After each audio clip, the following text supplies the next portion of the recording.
नमस्कार बेटा, जय श्री कृष्णा। स्वागत है आपका 11th होम साइंस की क्लास में। तो बच्चों, हम 12th क्लास में पढ़ रहे थे पोषण, स्वास्थ्य एवं स्वच्छता।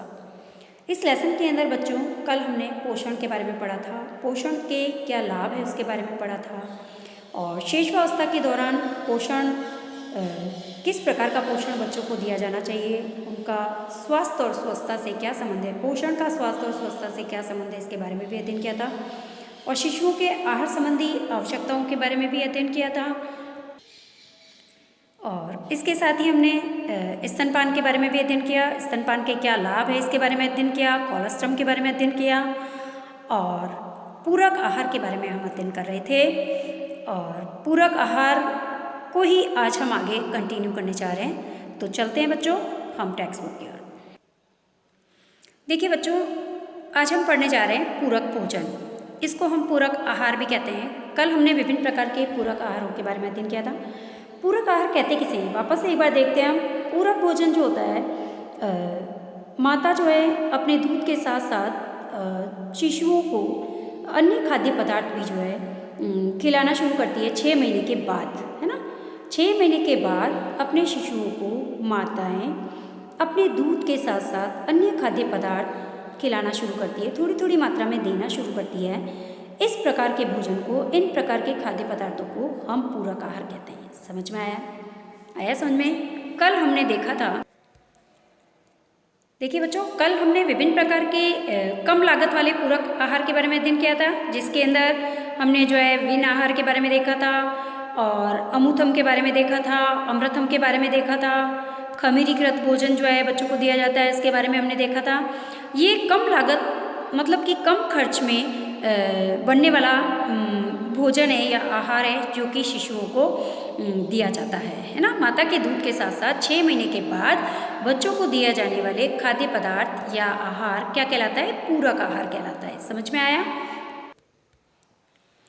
अब देखिए बच्चों, तो इस प्रकार जो खाद्य पदार्थ देने शुरू किए जाते हैं, यानी कि हम कह सकते हैं कि ये एक ऐसी प्रक्रिया है जिसके अंदर 6 महीने की आयु के बाद से इसको शुरू किया जाता है, और माता अपने दूध के साथ साथ अन्य खाद्य पदार्थों को भोजन के रूप में बच्चों को थोड़ा थोड़ा खिलाना शुरू करती है। इसे हम पूरक आहार कहते हैं। और इसी के साथ साथ अब देखिए, माता के दूध के अतिरिक्त या उसके स्थान पर जो शिशुओं को अतिरिक्त दूध भी पिलाया जाता है। जैसे कई माताओं के जो है दूध नहीं आता ठीक ढंग से, तो उन बच्चों को गाय का दूध या फिर भैंस का दूध या फिर बकरी का दूध जो है वो ऊपर से दिया जाता है ना।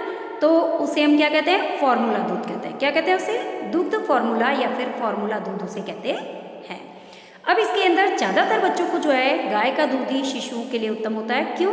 क्योंकि गाय का दूध जो होता है ताज़ा भी होता है, और इसके साथ साथ ये सुपाच्य होता है ना, अच्छे से डाइजेस्ट हो जाता है शिशुओं को। इसीलिए जो है बच्चों को गाय का दूध जो है ऊपर से दिया जाता है। और यदि गाय का दूध उपलब्ध नहीं है तो फिर भैंस, बकरी आदि का दूध भी दिया जा सकता है, या फिर ऊपर से पाउडर का दूध जो है, पाउडर से दूध बना करके, दूध का पाउडर भी आता है ना, मिल्क पाउडर जिसे हम कहते हैं, और अमूल का आता है। तो इस पाउडर को भी हम जो है पानी बॉईल करके इसके अंदर इसको जो है सही मात्रा में मिला करके, और फिर हम जो है बच्चों को ठंडा करके और फिर बॉटल में डालकर पिला सकते हैं, है ना। अब देखो, बच्चों को एक चीज़ ध्यान रखनी है कि जब हम फॉर्मूला दूध तैयार करते हैं, फॉर्मूला दूध जब तैयार करते हैं, यानी कि जब ऊपर से दूध हमें बच्चों को देना है, तो हम इसके लिए विशेष प्रकार की बॉटल का उपयोग करेंगे, या फिर हम चम्मच से पिलाएंगे बच्चों को दूध, है ना। चम्मच से पिलाते हैं जब, तो बड़ा ही इजीली हम पिला सकते हैं कि कटोरी जो है हमारी साफ़ हो, छोटी सी प्यारी सी कटोरी हो, और चम्मच हो प्यारी सी छोटी सी, है ना, वो भी साफ़ हो, और दूध को अच्छे से बॉईल करके ठंडा करके। और यदि गाय और भैंस, बकरी का दूध ऊपर से पिलाते हैं तो उसके अंदर हमको ऊपर से चीनी डालनी पड़ती है ना, तभी वो जाकर बच्चों को डाइजेस्ट होता है ना। तो इनको फिर गर्म करके, बॉईल करके, ठंडा करके, और फिर हम बच्चों को पिलाते हैं, चम्मच से पिलाना है तो। और अब यदि हमें बॉटल से फॉर्मूला दूध तैयार करना है, तो इसके लिए हम क्या करते हैं कि बॉटल जो होती है हमारी, उसकी सफाई का हमें विशेष ध्यान रखना चाहिए। बॉटल हमें किस प्रकार की लेनी है? चौड़े मुख की बॉटल का उपयोग करना चाहिए। और बॉटल तथा निप्पल जो होती है वो हमेशा साफ़ करके, विसंक्रमित करके हमें इसका उपयोग करना चाहिए। और बोतल को साफ़ करने के लिए हम उनको सर्फ से साफ़ कर सकते हैं। साबुन का जो पानी होता है बॉयल पानी, उससे भी हम जो है अच्छे से साफ़ कर सकते हैं और ब्रश से रगड़कर हमें अच्छे से जो है उसे साफ़ करना चाहिए। और इसके बाद हम उसको साफ़ पानी से 10 से 15 मिनट तक, साफ़ पानी के अंदर 10 से 15 मिनट तक जो है वो ढक कर रख देंगे थोड़े गुनगुने पानी में, ताकि बोतल के अंदर वो विसंक्रमित हो जाएगी, है ना। इसके अंदर कोई केमिकल्स नहीं रहेंगे साबुन सर्फ के।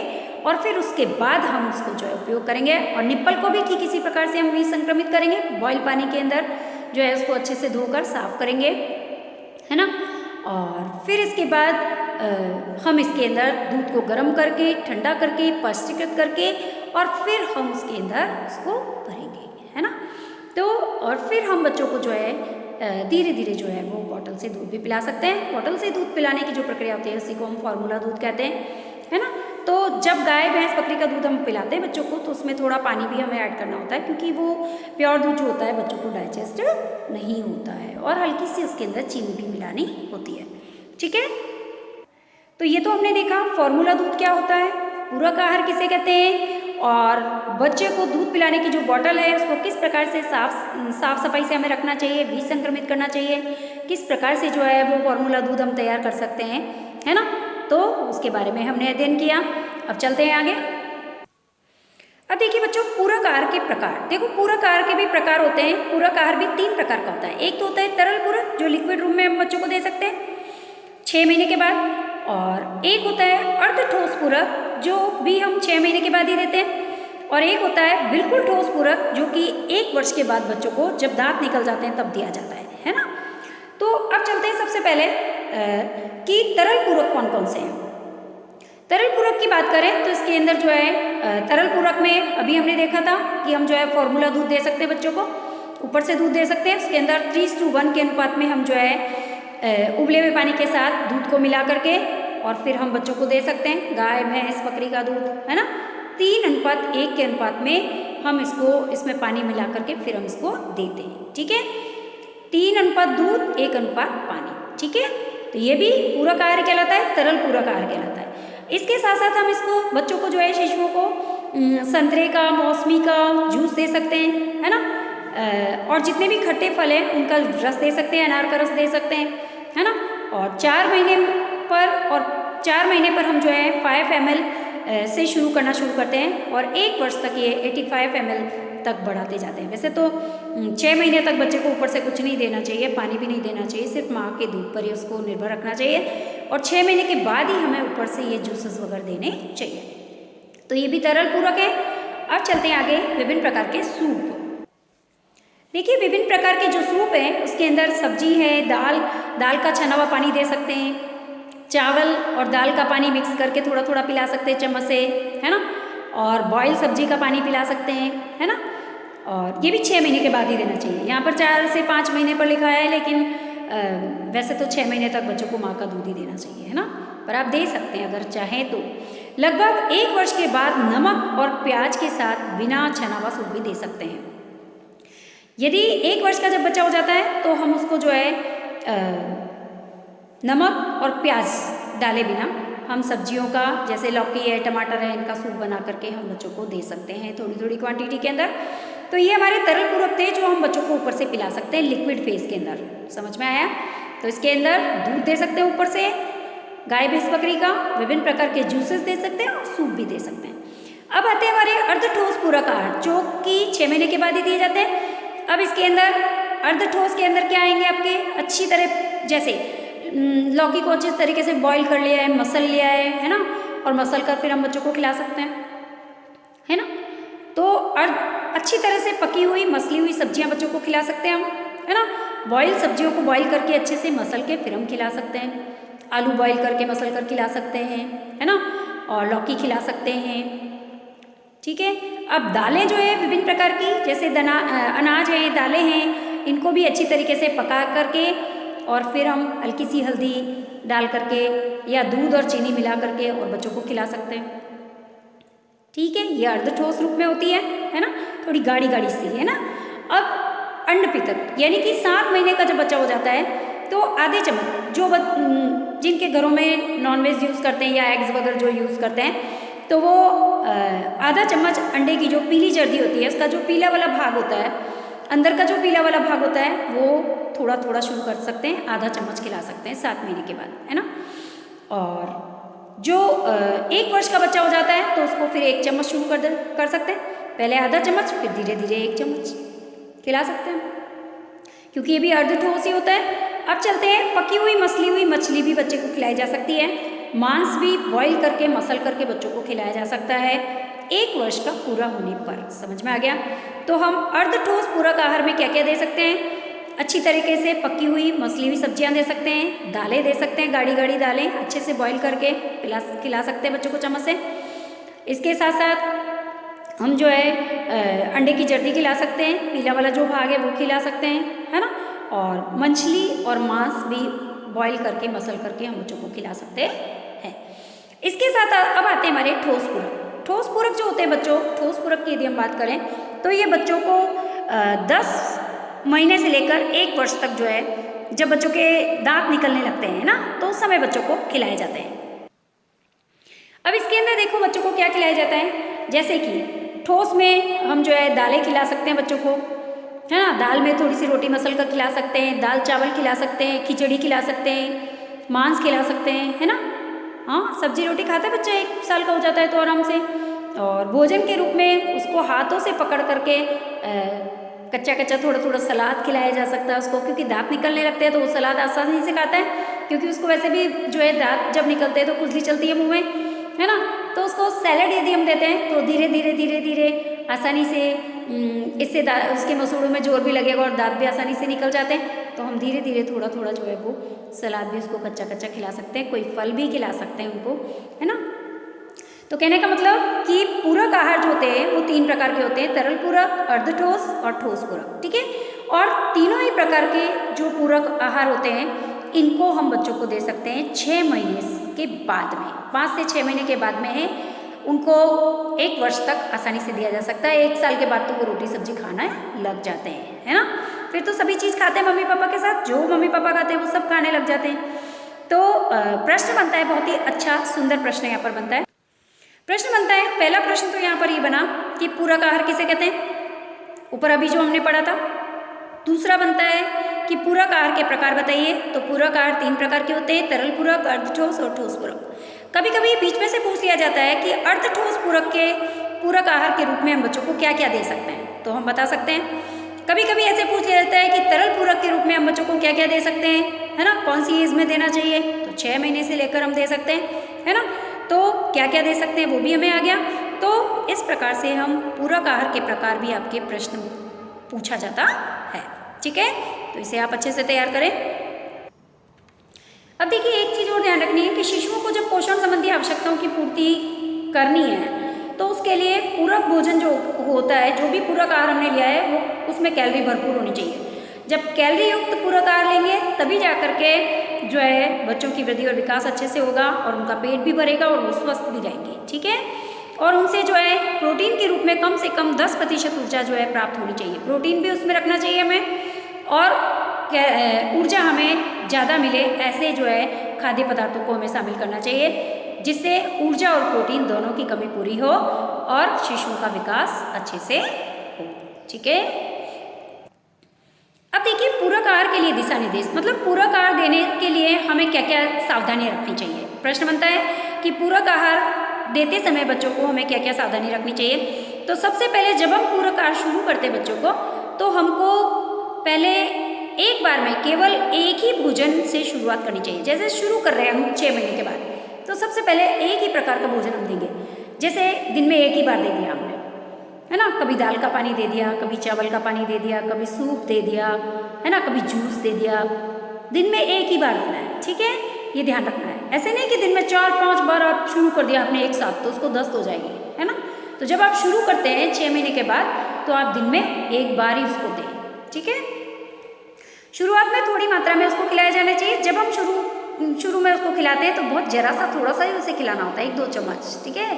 फिर जब उसे डाइजेस्ट होने लगता है तो धीरे धीरे उसकी मात्रा हम बढ़ा सकते हैं, है ना। यदि बच्चा भोजन पसंद नहीं करता है तो उसे खाने के लिए बाध्य ना करें। अगर बच्चे को पसंद नहीं आ रहा है तो उसको खाने के लिए ज़बरदस्ती हमें नहीं करनी चाहिए। और चीज़ को खिलाने की कोशिश करें और बाद में उसे वही भोजन पुनः देने का प्रयास करें। यानी कि अभी बच्चे का मन नहीं है, इसका मतलब उसका पेट भरा है। जब उसे भूख लगे तब आप खिलाएंगे तो वो खा लेगा, है ना, और उसे अच्छे से मज़ा भी आएगा खाने का और वो उसको डाइजेस्ट भी होगा। जैसे आपने अभी दूध पिलाया, फिर आप उसको ऊपर से पूरा आकार दे रहे तो वो कहाँ से खाएगा, नहीं खा पाएगा, है ना। तो इसीलिए हमें ध्यान रखना है, बच्चे की पसंद का भी ध्यान रखना है, उसे भूख है या नहीं है उसकी आवश्यकता का भी ध्यान रखकर फिर हमें उसे पूरक आहार शुरू करना है। छोटे बच्चों को मसालेदार और तला हुआ भोजन कभी नहीं देना है। देखो शिशुओं को ही ध्यान रखना है। अभी हमने पूरक आहार देखा, वहाँ कोई तली हुई पदार्थ देखा क्या हमने? नहीं। तो शुरू के अंदर हमको बच्चों को तले हुए पदार्थ नहीं देने हैं, है ना, मसालेदार पदार्थ भी नहीं देने, तले हुए पदार्थ भी नहीं देने, और व्यक्तिगत नापसंद को दिखाए बिना ही सभी प्रकार के भोजन को खाने के लिए प्रोत्साहित किया जाना चाहिए। यानी कि बच्चे को शुरू से ही ऐसी आदत डालनी है कि वो पौष्टिक आहार खाना पसंद करे और खाए, अपनी आदत बनाए इसकी, है ना। तो जब हम शुरू से ही बच्चों को खिलाएंगे तो बच्चा खाना शुरू कर देगा, और शुरू में तो हम नहीं खिलाएंगे और फिर बाद में हम कहेंगे कि अब तुम हरी सब्जी खाओ या तुम न्यूट्रिएंट डाइट लो, तो वो खाना पसंद नहीं करेगा, है ना। तो जैसी आप आदत डालना चाहते हैं, जैसा आप चाहते हैं कि मेरा बच्चा ऐसा हो, तो आप शुरू से ही आप उन्हीं आदतों को स्वयं भी अपनाएं, अपने घर में भी उनको अप्लाई करें और फिर अपने बच्चों के ऊपर भी उनको अप्लाई कर सकते हैं, है ना। नए भोजन को स्वीकार्य बनाने के लिए भोजन में विविधता भी आवश्यक है। बिल्कुल सही है। यदि हम चाहते हैं कि कोई नया भोजन हमें बच्चों को खिलाना है, नया पूरक आहार बच्चों को देना है, तो उसके लिए हमें क्या करना होगा? भोजन में विविधता लानी होगी, अलग अलग तरीके से उसको बनाना होगा, है ना। जैसे कभी हमने सब्जी को जो है बॉईल करके हल्का सा नमक डाल के फिर खिला दी, है ना, कभी हमने सब्जी का जूस बना के खिला दिया, कभी सूप बना के खिला दिया। अलग अलग तरीके से हम बनाएंगे। जब भोजन में विविधता लाएंगे, अलग अलग टेक्निक यूज़ करेंगे भोजन की, तो बच्चे को पसंद आएगा और बच्चा अच्छे से खाएगा, ठीक है। अब देखिए बच्चों, एक क्रियाकलाप है यहाँ पर कि आप अपने माता पिता, दादा दादी, चाचा चाची से अपने क्षेत्र के पारंपरिक पूरक भोजन के बारे में पूछिए। यानी कि आप अपने घर के अंदर जितने भी बड़े हैं आपसे, आपके घर में दादा दादी हैं या चाचा चाची हैं या मम्मी पापा हैं, तो आप उनसे पूछ सकते हैं कि आपने हमको पूरक आहार के रूप में क्या दिया था, है ना। और फिर आप देख सकते हैं कि ये भोजन पौष्टिक है या नहीं है। या आपके घर में छोटे बच्चे हैं तो आप देख ही सकते हैं, आपको मालूम ही चल जाएगा कि उनको मम्मा क्या दे रही है, या दादाजी दादी उनको क्या खिला रहे हैं, है ना, पूरक आहार के रूप में, क्या वो पौष्टिक है या नहीं है। यदि नहीं है तो हम बता सकते हैं उन्हें कि बच्चों को इस तरीके से हमें देना चाहिए, है ना। तो ये क्रियाकलाप आप स्वयं अपने घर के अंदर देख करके, ऑब्जर्वेशन करके, और इसमें कुछ इम्प्रूवमेंट कर सकते हैं, है ना। यदि आपके घर में छोटे बच्चे हैं, उनको पूरक आहार दिया जा रहा है, तो आप उसमें कुछ परिवर्तन कर सकते हैं, और जिससे कि बच्चे को सभी पोषक तत्व पूरक आहार के द्वारा मिल सके आवश्यकता अनुसार, और उसकी वृद्धि और विकास अच्छे से हो, और हमारे घर के अंदर छोटा शिशु जो पल रहा है वो स्वस्थ रहे, है ना। अब देखिए बच्चों, अब हम पढ़ने जा रहे हैं प्रतिरक्षण। प्रतिरक्षण क्या होता है? देखो, अच्छा स्वास्थ्य और स्वस्थता ये पूर्णतया अच्छे पोषण पर ही निर्भर नहीं है ना। ये कोई ज़रूरी नहीं है कि हमको अच्छा पोषण मिल रहा है तो हम स्वस्थ रहेंगे या हमारा स्वास्थ्य अच्छा रहेगा, है ना। बच्चों को विभिन्न प्रकार के रोगों से बचाने के लिए उनमें जो है रोग प्रतिरोधक क्षमता भी बढ़ानी आवश्यक है। तो शिशुओं को समय समय पर जो है टीके लगाना भी आवश्यक है ना। वैक्सीनेशन करना भी जरूरी है। ये कोई ज़रूरी नहीं है कि हम जो है बच्चा जन्म गया हम उसको घर लेकर आ गए, हम वैक्सीनेशन उसका नहीं करा रहे हैं, उसको हम बहुत अच्छे से पोषण वाला पोषक तत्वों से युक्त आहार दे रहे हैं, माँ का दूध पिला रहे हैं तो वो स्वस्थ रहेगा। कोई ज़रूरी नहीं है। हमें उसका समय समय पर वैक्सीनेशन भी कराना होगा, जिससे कि उसके अंदर रोग प्रतिरोधक क्षमता बढ़े, उसका प्रतिरक्षा तंत्र मजबूत हो, और जिससे वो आसपास के संक्रमण से बच सके, है ना। तो अच्छा स्वास्थ्य और स्वस्थता पूर्णतया अच्छे पोषण पर ही निर्भर नहीं होती है, इसके साथ साथ प्रतिरक्षण की भी आवश्यकता होती है। प्रतिरक्षण यानी वैक्सीनेशन की भी आवश्यकता होती है। आप ये जानने के इच्छुक होंगे कि प्रतिरक्षण बच्चों की विभिन्न रोगों से किस प्रकार से रक्षा करता है। बिल्कुल सही है, आपको बड़ी उत्सुकता हो रही है कि टीका क्या होता है, या फिर वैक्सीन क्या होता है, या प्रतिरक्षण क्या होता है। तो ये जो प्रतिरक्षण है, ये जो वैक्सीन है, इसके अंदर ये जो टीका होता है, इसके अंदर कीटाणुओं के द्वारा निर्मित, इसको कीटाणुओं के द्वारा, जीवाणुओं के द्वारा, विषाणुओं के द्वारा निर्मित किया जाता है। इसके अंदर जीवाणुओं को, कीटाणुओं को और विषाणुओं को निष्क्रिय रूप के अंदर एक टीके के द्वारा, इंजेक्शन के द्वारा बच्चों को लगाया जाता है। इसकी भी अवधि फिक्स होती है ना। तो बच्चे को जब ये लगाया जाता है तो निष्क्रिय होने के कारण ही ये संक्रमण नहीं करता है, क्योंकि निष्क्रिय अवस्था के अंदर इंजेक्शन के थ्रू भेजा जाता है शरीर के अंदर। किंतु जैसे ही ये श्वेत रक्त कोशिकाओं को प्रतिरक्षी तत्व जो है पैदा करने के लिए प्रेरित कर देता है। अब क्या होता है, जैसे ये शरीर के अंदर जाता है और ये एक्टिवेट हो जाता है और अंदर जा कर के और ये श्वेत रक्त कणिकाएं, हमारी जो वाइट ब्लड सेल्स होती है, उनको जो है प्रतिरक्षी तत्व पैदा करने के लिए प्रेरित करता है, उनसे लड़ता है ना, उनसे संघर्ष करता है। और उसके बाद जब कीटाणु बच्चे के स्वास्थ्य प्रणाली पर प्रहार करते हैं तो ये प्रतिरक्षी तत्व जो होते हैं इन कीटाणुओं को मार डालते हैं। आया समझ में? ये प्रतिरक्षी तंत्र जो होते हैं वो इन कीटाणुओं को मार डालते हैं। तो इस प्रकार से ये टीका जो होता है हमारे शरीर के अंदर निष्क्रिय जीवाणुओं को, विषाणुओं को, कीटाणुओं को इंजेक्शन के द्वारा भेजा जाता है। ये हमारे शरीर के अंदर जाकर के एक प्रतिरक्षा तंत्र तैयार करता है और जिससे कि हमको विभिन्न प्रकार के रोगों से बचाता है, हमारी इम्यूनिटी पावर को भी बढ़ाता है और हमको रोगों से भी बचाता है। तो अच्छे स्वास्थ्य के लिए अच्छे पोषण के साथ साथ प्रतिरक्षण की भी आवश्यकता होती है। ठीक है, समझ में आया?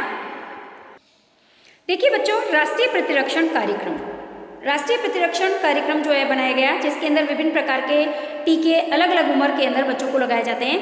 ये कल भी हमने पढ़ा था कि ICMR के द्वारा इन टीकों की अवधि जो है वो डिसाइड की गई है और बच्चों की उम्र भी डिसाइड की गई है कि इस उम्र के बच्चे को ये टीका इस समय लगेगा। ठीक है, अब वापस रिवाइज करते हैं। कल का हमने पढ़ा था ICMR का पूरा नाम क्या होता है? I for Indian, C for council, M for medical, R for research. ठीक है, तो Indian council of medical research, समझ में आ गया? इसके द्वारा ये जो है टीकों की अवधि और बच्चों की उम्र को डिसाइड किया गया है। अब देखो, इसके अंदर बच्चे की उम्र यहाँ दे रखी है, सारणी के अंदर आप देख रहे हैं, और यहाँ पर विभिन्न प्रकार के टीके दे रखे हैं। जन्म के तुरंत बाद लगते। अब देखिए बच्चों, ये सारणी, इसके अंदर देखो, जन्म के तुरंत बाद BCG का टीका लगता है, 6 सप्ताह के बाद OPV 2 लगता है, DPT 3 लगता है और हेपेटाइटिस B भी लगता है, और 10 सप्ताह के अंदर OPV, DPT, हेपेटाइटिस B लगता है। 14 सप्ताह में OPV, DPT, हेपेटाइटिस B लगता है, और 9 से 12 महीने का जब हो जाता है तो उसके बाद इसको खसरा जो है चिकन पॉक्स का टीका भी लगता है। समझ में आया? तो इस प्रकार से ICMR के द्वारा निर्धारित ये टीके हैं और बच्चे की उम्र है, इस आधार पर जो है बच्चों को विभिन्न प्रकार के टीके जो है शिशुओं को लगाए जाते हैं। ये आपको याद करने होंगे। अब देखिए बच्चों, सबसे पहले BCG का पूरा नाम क्या है? बैसिलस कैलमिटी-गुएरिन, है ना।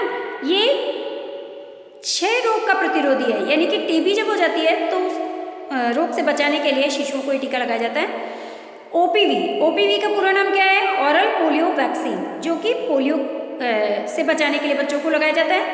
इसके बाद है DPT, जो कि डिप्थीरिया, पर्ट्यूसिस और टिटनेस। ठीक है, इन रोगों से बचाने के लिए DPT का टीका लगाया जाता है। समझ में आया? तो प्रश्न बनता है कि BCG का पूरा नाम बताओ, या फिर OPV का पूरा नाम बताओ, है ना, या DPT का पूरा नाम बताओ। बहुत ही इंपॉर्टेंट है। और किन किन रोगों के लिए, किस रोग के बचाव के लिए शिशु में जो है BCG लगाया जाता है? तो क्षय रोग से बचाव के लिए।